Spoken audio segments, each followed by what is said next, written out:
Doon ka sa malapit mag-alak. Dapat mahigpit ka. Dito muna.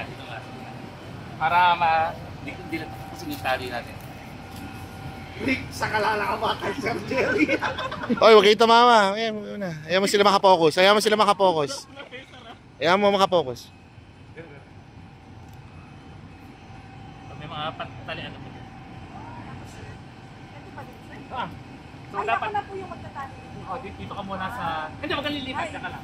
Kaya mas maganda, ito muna yung tali ko yung mahaba. Sa malayo muna, para dito ka lang mag-a-adjust sa malapit ko. Dapat mahigpit.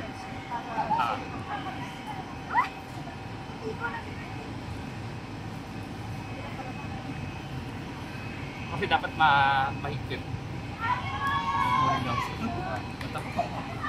Double time ha, double time yan ha. Ano yan, inoorasan pa rin tayo. Huwag kayo masanay na yung petik, tayo. So umpisa lang mabagal pero sa actual bilisan natin ha.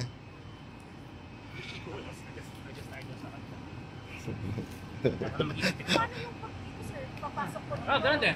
Kahit paano, sir, basta patali. Sa may tali. Basta ma-intact yung niya, yung on hold mo siya. Not too loose, not too tight. Not too loose, not too tight.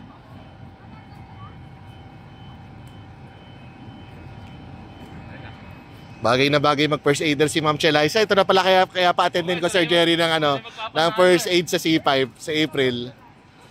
So medyo maluwag ha? Sa C5 meron ulit, sir? Oo, sige. Ano ka ba?